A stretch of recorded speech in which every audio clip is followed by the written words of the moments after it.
Hey YouTube land, Tychanders there doing another action video review. Welcome back to my channel.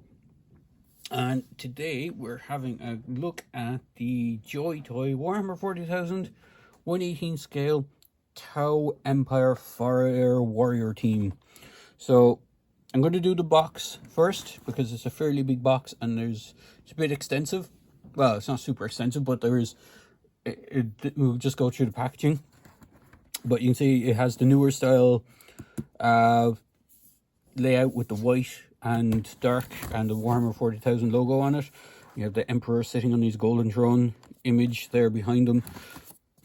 And when you flip around the back of the box, it shows the contents within. So it contains 4 figures. It's a 4-figure fire team. And you have the, I know I'm going to butcher these names, the Shas'ai Karan, Shashla Uzo, Shashla Nor Yaras, and Shashla Duran Mai. At least I think that's how you pronounce it. Then on the side you have another bit of info on the fire team, the manufacturer, legally stuff, and then on the bottom of the box it is empty. So when you open up the box, there's actually 4 individual boxes in here. I'm going to slide them out. Or at least get one of them to slide out if I can. They're all pretty much the same. Whose box will I get out? It is this guy's, which is Ozo, I think his name is. So I won't go through everyone's box because there's quite a bit of them to go through. But when you open the box, again, you have to remove tape. It shows contents of the figure within. So this is one of the more kind of plain Fire Warrior guys. And when I open up the box, his extra hands should be still in there because I didn't take them out. They all come with the same hands, so I'm going to pop those ones out. There is one of those desiccant things, the for dampness and whatnot, you know, for keeping the figure dry. So on this one you have just the extra hands, the backpack, and the rail.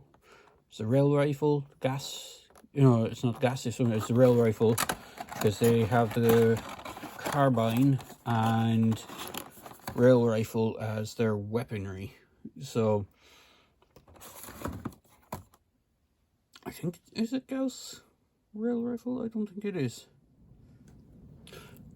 So yeah, as from what I can see, they come with the rail rifles or the pulse carbines.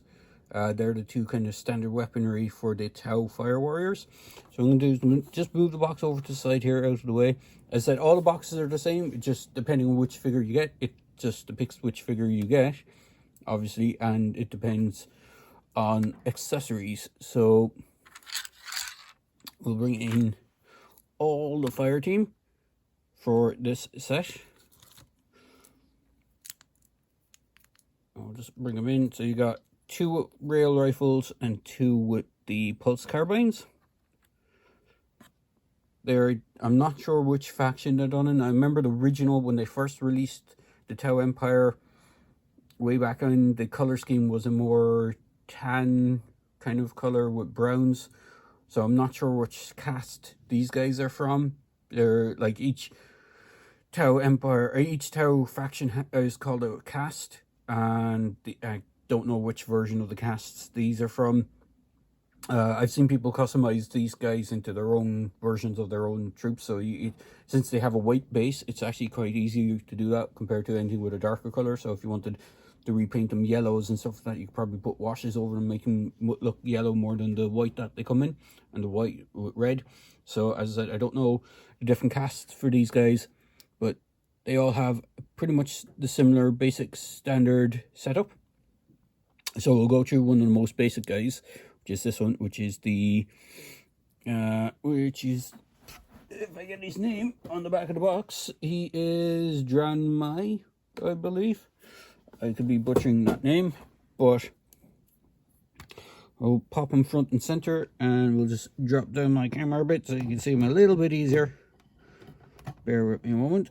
Link. And we will bring in tape measure so you can see the height.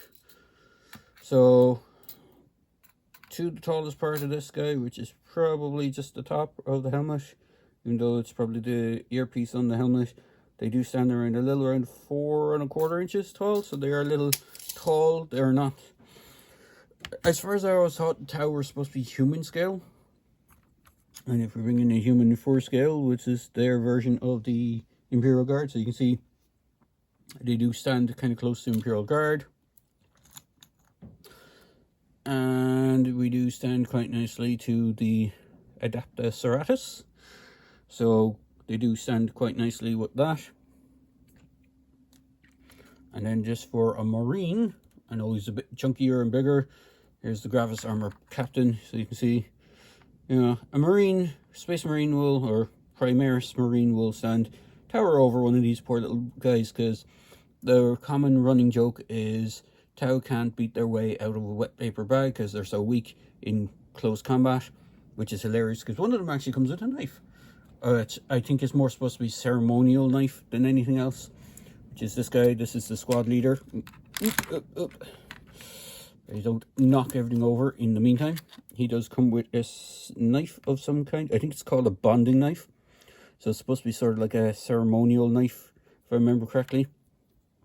I could be butchering the lore. I'm not too far up on the old Tau Empire, but you can hold it. You're probably better off swapping out the hands. He does come with, they all come with the exact same sets of hands, and they're actually 3-fingered or 4-fingered hands. So you have a thumb and then 3 fingers, unlike humans with the old 4. So they are different. They have these kind of weird elephant-like feet, which is kind of interesting. They're like, you know, rhino or elephant style toes on them. They're obviously non-human,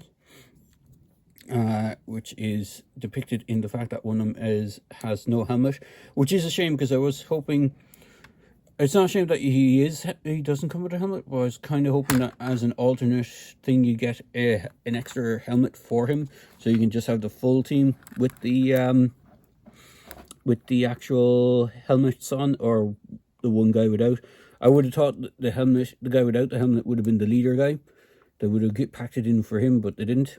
But the heads are on ball joints, so you get good range of movement.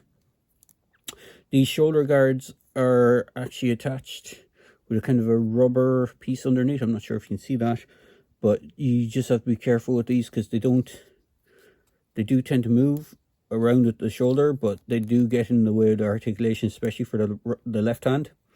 They only have single joint elbows with a swivel, which isn't too bad. You have a ball joint in the wrist, so you can rotate the hand around. So I have the kind of more double hand grip or double grip hands set up. So one finger is a trigger finger, which is the right hand. All the right hands have a trigger finger, or the alternate swap out one is just a grasping one for the, like that one poor guy with a knife. Oop. So as I'm knocking everything over, we'll just go through how they come in the box. So these backpacks are separate. It is interesting to note on the backpacks there's a peg here and a peg here, and the reason for that is because the commander guy actually has extra added bits on his backpack. So the main bits that are added to his backpack, which if I drag them out there, also these guys do have peg holes on the bottom of the feet. If I would stop knocking everyone over, it would be handy. Their feet are kind of weirdly proportioned, so it is weird, odd to try and get them to stand up. So for that commander's backpack, he does have the holder for the knife, and it does go in as one way, so you have to follow the design. I will say it is incredibly tight on mine, so just be careful when you're putting it in and out. I would recommend heating it up. It does move and it does come off, so if you don't want them to have that, you can take it off. This piece is supposed to be, I think, a kind of communications device. I think it might be for controlling the drones, which is a shame. Another thing I wish this set came with. It would have been cool, because I remember the original setup for Fire Warrior teams where you'd have a squad of 10 and it'd come with 2 drones, which is kind of cool, and the drones would be like a support unit for them. I don't know if that's still the case of the current edition, which will be 10th in a couple of months time at the time of this recording, so I don't know if they've changed that since 9th. He also comes with an additional accessory of this weird little, I think it's supposed to be like a sensor or a kind of motion sensor sort of thing, or it could be a communication device. I can't remember what these things are, but it is part of the Tau technology. He can kind of hold it. You just have to kind of get it into his hand the right thing. It doesn't really stick in his hand, and it doesn't really fit the other hands either. There we go. It's pretty loose, but it does fit in his hand. It's pretty much the same thing on both sides, except one side has the antenna, so it's not really asymmetrical. So, and he comes with the pulse carbine as well. So you got, as I said, the two guys with pulse carbines, two guys with the rail rifles, and there is one additional accessory among the whole lot of them. I'm gonna have to get back to the boxes for this, because everyone else comes with pretty much the same thing. Well, yeah. So the guy with the rail rifle, two guys with the rail rifles come with the same thing. This one comes with one additional accessory. I won't take it out of the box. Actually, you know, I will take it out of the box. I'm not sure if I'll lose it or not, but we'll see. Again, as I said, they all come in the same kind of black plastic packaging, and they come with the same additional hands. Just be careful when opening these things, because if you open them too fast, things will go flying.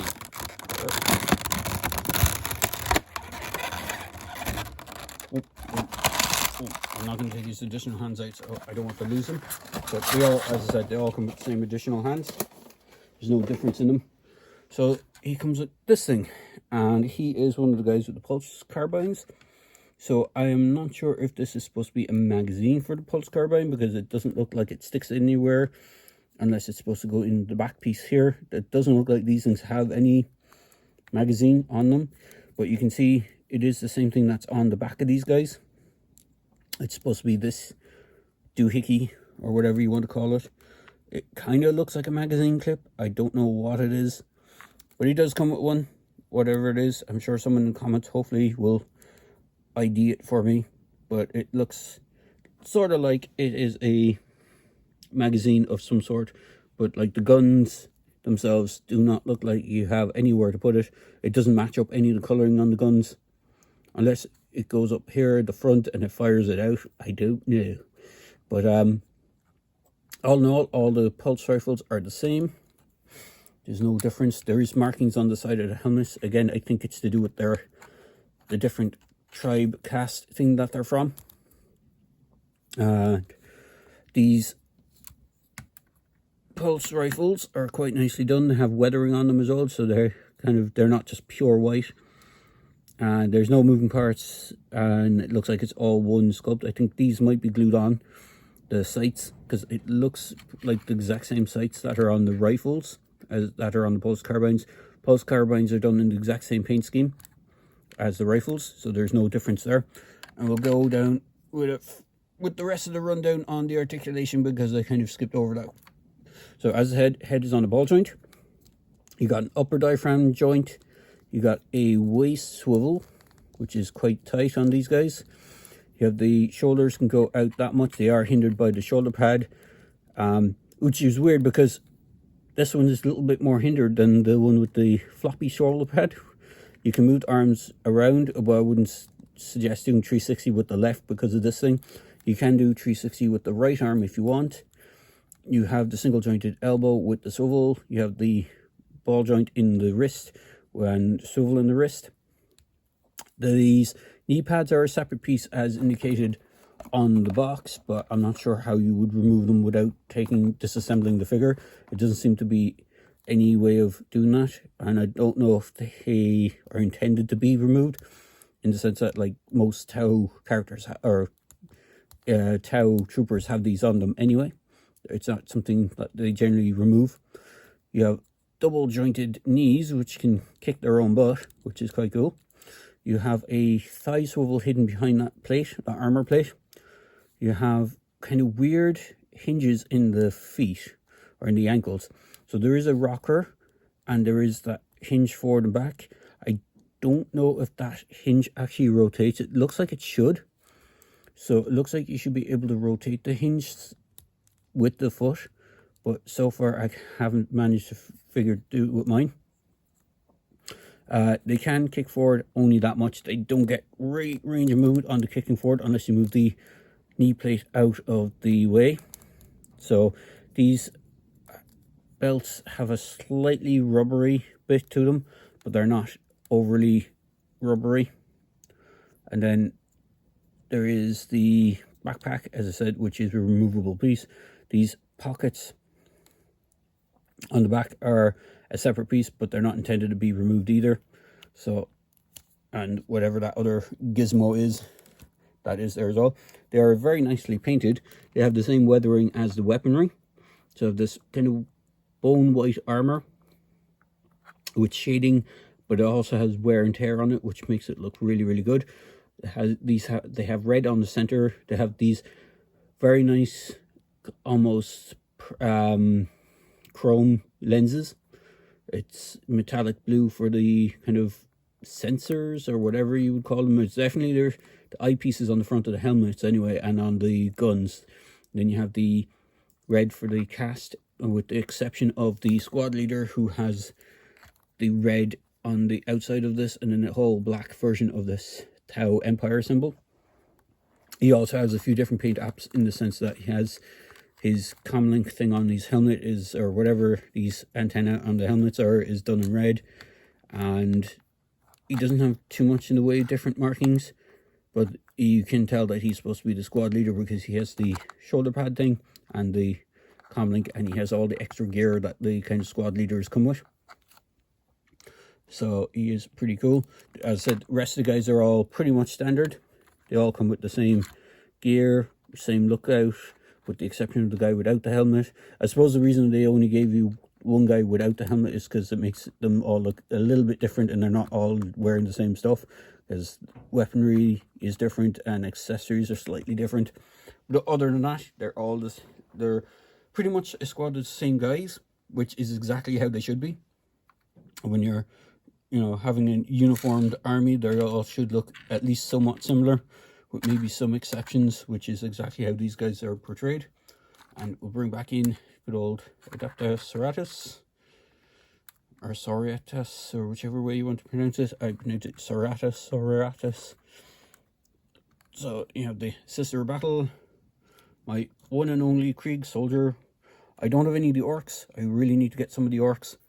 They're the only other Xenos race, I believe, that have been released yet. I'm not sure if the Necrons have actually hit shelves yet.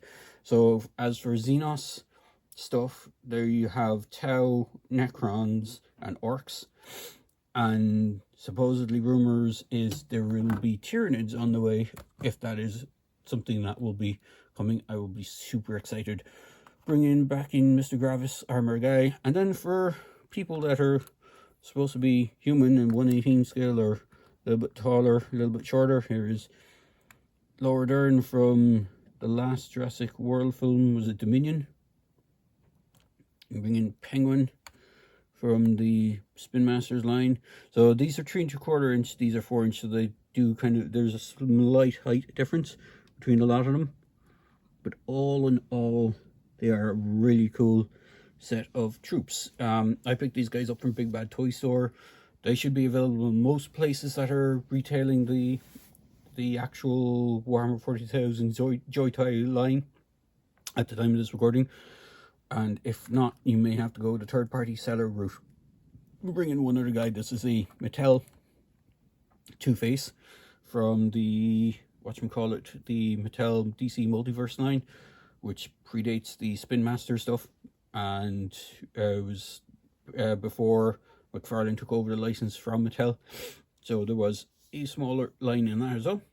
So all in all, as I said, really good figures. I'll throw, if I can, I'll throw a link in the description of the video below for link to Big Bad Toy Store where I got them. Hopefully they're still available at the time of this recording. And as always, I hope you enjoyed this video despite my many fumblings, and enjoy this video. Please feel free to like, comment, and subscribe to my channel and help me grow my fan base. Cheers, guys.